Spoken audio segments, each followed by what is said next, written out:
क्या आपने सोचा है अगली बार आप जब बाइक या कार खरीदने जाएंगे तो वो क्या पेट्रोल से चलेगी या फिर किसी बैटरी से? जी हाँ, भारत में ईवी यानी कि इलेक्ट्रिक व्हीकल एक नई क्रांति लेके आ रही है। लेकिन ये क्रांति कितनी बड़ी है और क्या ये सच में पेट्रोल को हटाकर अपनी जगह ले पाएगी? आज के इस वीडियो में हम जानेंगे कि ईवी क्या है, उसे हम कैसे यूज कर सकते हैं, भारत सरकार की क्या नई योजनाएं ईवी को लेकर आने वाली है और इस वक्त सरकार ईवी को लेकर क्या काम कर रही है।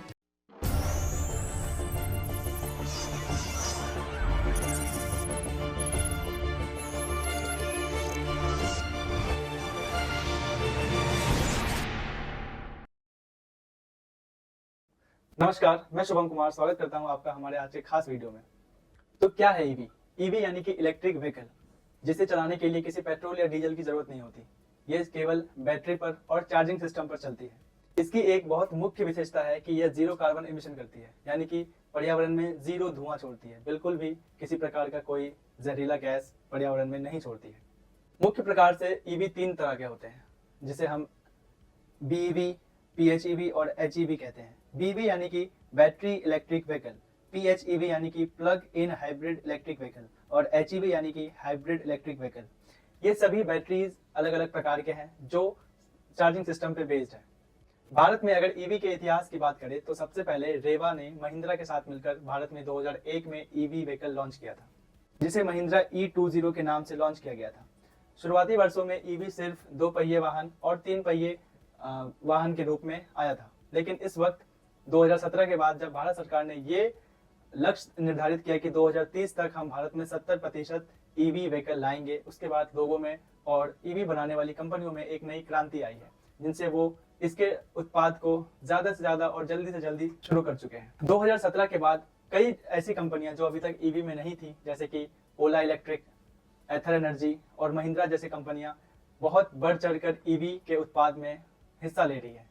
साथ ही आपको बता दें कि 2025 तक 30 लाख से ज्यादा ईवी व्हीकल रजिस्टर हो चुके हैं। इसका मतलब ये है कि अभी तक भारत में लगभग 30 लाख ईवी व्हीकल चल रहे हैं। भारत में ईवी मार्केट की बात करें तो हर महीने लाखों ईवी व्हीकल मार्केट में आ रहे हैं और लोगों द्वारा खरीदे जा रहे हैं। उनमें से अधिकतर 2 व्हीलर या 3 व्हीलर है। 2024 के डाटा के अनुसार भारत में 70,000 करोड़ का मार्केट ईवी ने बनाया है। 2024 में पिछले 2 सालों से 300% ज्यादा रजिस्ट्रेशन ईवी हुआ है। इसका मतलब यह है कि पिछले 2 सालों में जितने ईवी व्हीकल बिके थे, उनसे 300% ज्यादा लोगों ने पिछले साल 2024 में ईवी व्हीकल्स को खरीदा है। साथ ही आपको बता दें कि इस वक्त ईवी दुनिया की सबसे फास्टेस्ट ग्रोइंग मार्केट में बेशुमार है। भारत में इस वक्त बड़ी ईवी कंपनियों की बात करें जो इस वक्त भारत में बहुत तेजी से ईवी के प्रोडक्शन को बढ़ा रहे हैं, उनमें टाटा मोटर्स सबसे ज्यादा ईवी बेचने वाली कंपनी है, जिसके 2 मॉडल सबसे ज्यादा बिकते हैं, नेक्सॉन ईवी और टियागो ईवी। दूसरी है महिंद्रा इलेक्ट्रिक, जिसके XUV 400 मॉडल को सबसे ज्यादा पसंद किया जा रहा है। तीसरी है MG मोटर्स। चौथी हुंडई और टेस्ला भी जल्दी एंट्री की संभावना है। साथ ही आपको बता दें कि कई 2 व्हीलर्स कंपनी भी है जो ईवी मार्केट में बहुत तेजी से काम कर रही है, जैसे कि ओला इलेक्ट्रिक्स, एथर एनर्जी और हीरो इलेक्ट्रिक्स। ईवी की बात करें तो लोगों के मन में सबसे पहला प्रश्न ये उठता है कि हम ईवी को चार्ज कहाँ करेंगे।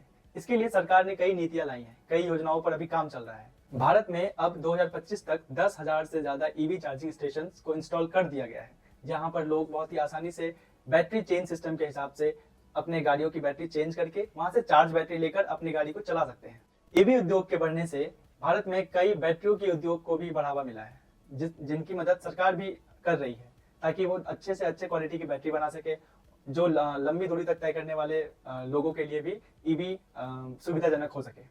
ईवी को लेकर सरकार की कई नीतियां भी है और साथ ही सरकार ईवी खरीदने वालों को सब्सिडी भी दे रही है। जी हाँ, सरकार के फेम 1 और फेम 2 में, जहां फेम का अर्थ होता है faster adaptation and manufacturing of hybrid and EVs, यहाँ पर 10 करोड़ का फंड ईवी को बढ़ावा देने के लिए सरकार ने दिया है। ईवी खरीदने पर सब्सिडी 15,000 प्रति किलोवाट तक सरकार देती है। ईवी खरीदने पर जीएसटी को घटाकर 5% तक किया गया है। ईवी को लेकर लोगों को बहुत तरह की समस्याओं का सामना इस वक्त भारत में करना पड़ सकता है। उनमें से कुछ मुख्य हैं, जैसे इनिशियल कॉस्ट। अगर अभी भी हम तुलना करें तो पेट्रोल और डीजल पर चलने वाली गाड़ियों की कीमत ईवी के गाड़ियों से कम है, मतलब कि ईवी अभी भी महंगी है। साथ ही चार्जिंग टाइम, ईवी चार्ज होने में हमें टाइम लगता है। जब हम पेट्रोल या डीजल भरवाने जाते हैं तो वहां पे हमें मुश्किल से 1 से 2 मिनट में वो काम हो जाता है, लेकिन ईवी चार्जिंग में हमें टाइम लगता है। साथ ही इसमें एक रेंज की दिक्कत होती है, जैसे कि ईवी गाड़ियां जो भी हैं उन्हें एक छोटे रेंज के लिए यूज किया जाता है, मतलब एक छोटी दूरी को तय करने के लिए वो बहुत ज्यादा सुविधाजनक है। लेकिन जब हम किसी लंबी दूरी के लिए जाते हैं, जहां हमें हाईवेज पे चलना होता है, जहां पे ईवी स्टेशन, चार्जिंग स्टेशन ना के बराबर हैं इस वक्त, तो उस जगह पे हमें परेशानी का सामना करना पड़ सकता है। इस वक्त भारत के बड़े बड़े शहरों में ईवी एक एंटरटेनमेंट का सोर्स भी है। वो कैसे?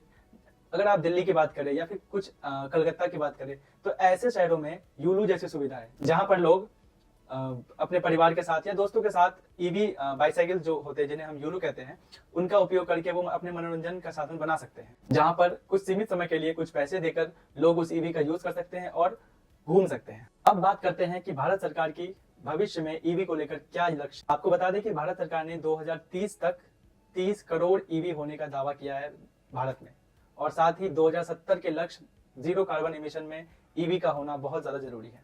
जीरो कार्बन एमिशन का अर्थ होता है कि हमारी गाड़ी या फिर हमारे जो हम वाहन से चल रहे हैं, उनमें से किसी भी प्रकार का कोई ऐसा धुआं ना निकले जिससे किसी को क्षति पहुंचे। ईवी एक रिन्यूएबल एनर्जी का सोर्स है। यहाँ पर हम बहुत ही कम पैसे में बैटरी को फिर से चार्ज कर सकते हैं। जहां पर हमें पहले 1 किलोमीटर जाने के लिए 6 से 8 रुपए खर्च करने पड़ते थे पेट्रोल और डीजल की गाड़ियों में, वहीं पे ईवी में हमें 1 से 1.5 रुपए में हम उसी दूरी को तय कर सकते हैं।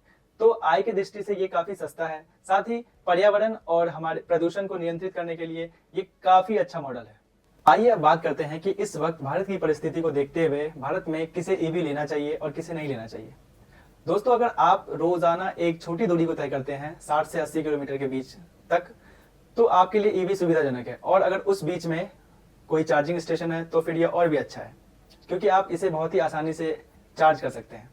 और वहीं अगर आप किसी लंबी दूरी के लिए जाते हैं, जिसके लिए आपको हाईवे का उपयोग करना पड़े, या फिर आप किसी एक शहर से दूसरे शहर जा रहे हैं, तो इस वक्त ईवी आपके लिए सुरक्षित नहीं है, क्योंकि हो सकता है उस बीच में आपकी गाड़ी बंद हो जाए और वहां पे कोई इलेक्ट्रिक चार्जिंग स्टेशन ना हो, तो आपको बहुत ही असुविधाओं का सामना करना पड़ सकता है।